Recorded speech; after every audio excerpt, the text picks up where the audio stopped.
Olá!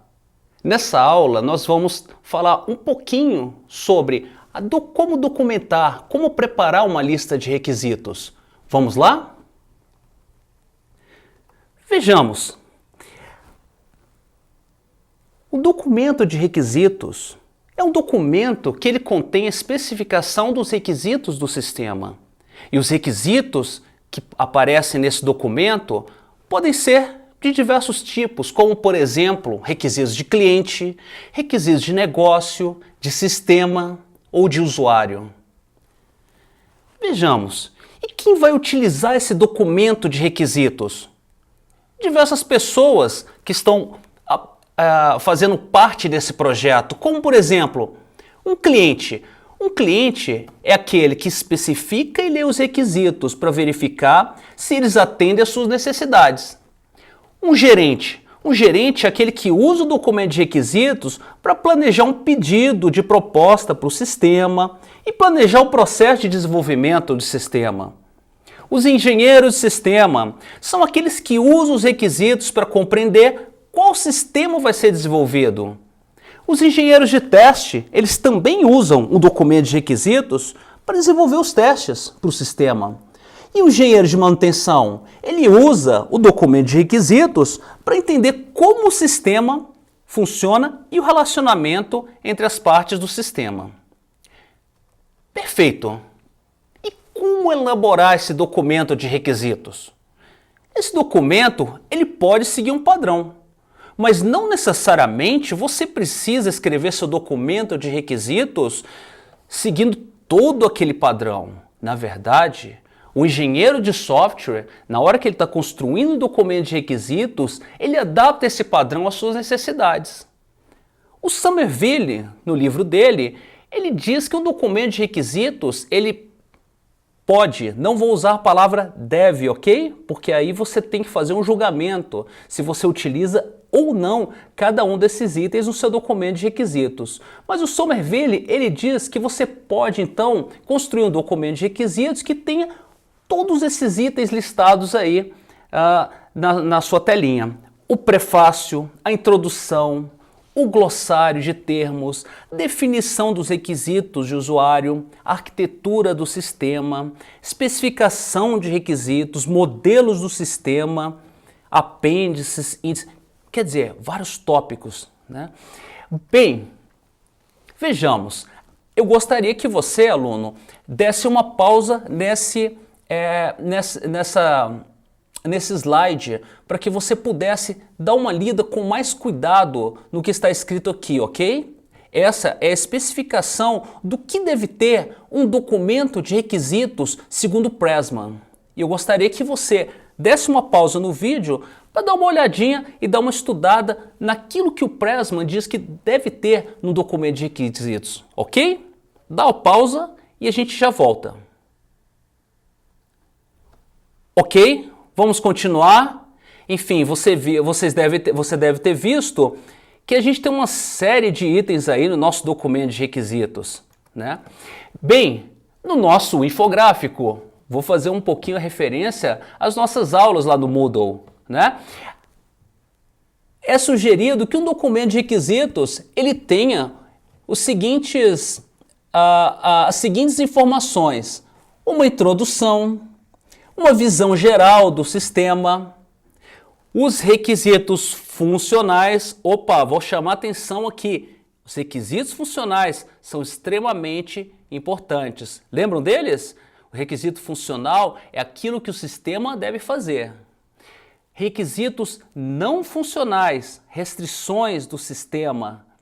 Requisitos de interface e também as regras de negócio, ok? Todos eles são importantes, são itens importantes de aparecer no documento de requisitos.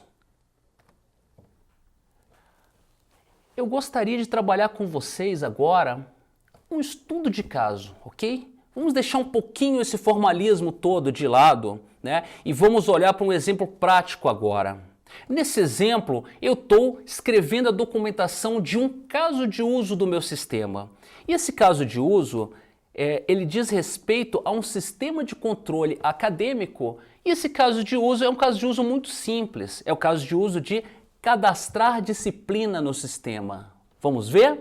Primeiro eu começo ali dizendo, caso de uso, qual é o caso de uso que eu estou tratando?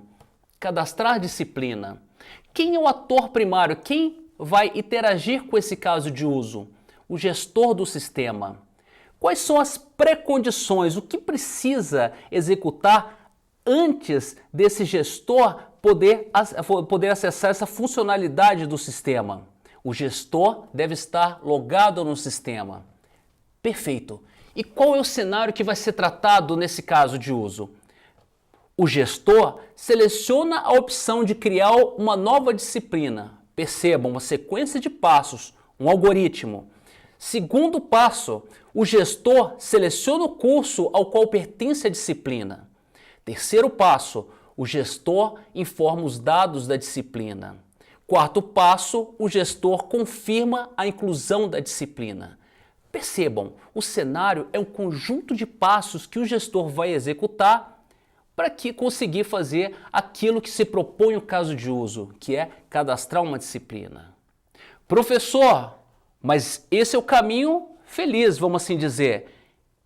E a gente sabe que podem acontecer coisas que estão além disso aí, podem acontecer exceções. Vejamos, o seu caso de uso também pode prever exceções. Olha lá, o gestor, ele está cadastrando uma disciplina, mas ele não seleciona um curso. Horas. Nós sabemos que uma disciplina ela está associada a um curso. A nossa disciplina de engenharia de software ela está associada ao curso de análise e desenvolvimento de sistemas. Se o gestor não seleciona um curso, exceção. Nesse caso, o sistema emite um alerta dizendo que é necessário selecionar um curso. Ok? Percebam, é um fluxo que sai do fluxo normal. Já existe uma disciplina com nome formado. Na hora que eu vou cadastrar o curso, o sistema vai ver que já existe uma outra disciplina com esse nome. Então, nesse caso, o sistema não permite a inclusão da disciplina. Bem, e qual a prioridade desse caso de uso na implementação do meu sistema acadêmico como um todo? Esse caso de uso ele é essencial, ok? É um exemplo bem simples, mas que ilustra de certa forma, um tipo de documentação de requisito, no caso, a documentação de um caso de uso. Vocês podem utilizar esse exemplo, talvez aprimorar ele para a prática de vocês, ok? Muito bem. Os requisitos, eles também podem ser classificados, e eu posso classificar esses requisitos pela importância deles. Um requisito ele pode, por exemplo, ser essencial, importante ou desejável. Qual a diferença entre os três? Vamos lá. Essencial é aquele requisito que sem ele o sistema não funciona. O sistema precisa dele, por isso ele é essencial.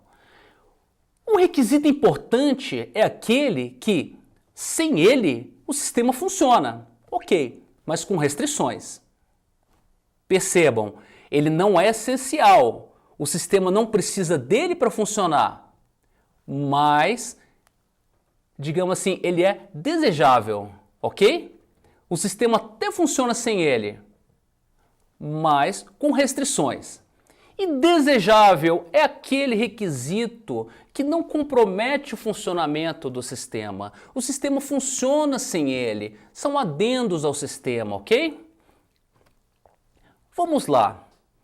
Os requisitos também podem ser classificados por prioridade. Quando a gente fala de prioridade, na verdade toda essa classificação, ela serve para que o gestor ou a equipe responsável pelo desenvolvimento do software defina a ordem de implementação desses requisitos. Ora, eu posso dizer que um requisito ele tem prioridade alta. Olha, esse requisito, a prioridade dele é muito alta, nós temos que implementar ele de imediato. Esse outro não, ele tem uma prioridade mais baixa, esse a gente pode até deixar para depois, ok? Então a gente pode classificar os requisitos com prioridade baixa, média e alta. Aqui está um exemplo, por exemplo, uma folhinha que você pode apresentar ao usuário para que ele anote qual que é a prioridade do seu requisito, essencial, importante ou desejável, ok? Vamos lá falar sobre um caso de uso agora, sobre sistema de controle acadêmico, ok? Vamos tocar nos pontos importantes, os requisitos. Para o sistema de controle acadêmico, eu separei os seguintes requisitos funcionais. E eu numerei eles, requisito funcional 1, 2, 3, 4 e 5. Requisito 1, o sistema deve permitir um cadastro de cursos. Requisito 2, é o cadastro de professores. Requisito 3, o cadastro de alunos. Requisito 4, associação de professores a cursos. Requisito 5, associação de alunos a cursos. Lembrando mais uma vez, requisito funcional é o que o sistema deve fazer. Requisito não funcional. Vejam lá, o sistema vai ser acessado por um navegador web. Ele tem que ser desenvolvido na linguagem Java. Ele vai armazenar os seus dados num banco de dados MySQL. Ele precisa estar acessível de segunda a sexta, de 7 até 22 horas. O servidor que hospeda o sistema tem que ter pelo menos 10 GB de disco livre. E regras de negócio? Ora, são regras que existem independente do sistema existir ou não. Vamos ver? Um curso presencial tem tempo de duração de 6 meses. Já um curso EAD, ele tem um tempo de duração de 2 meses.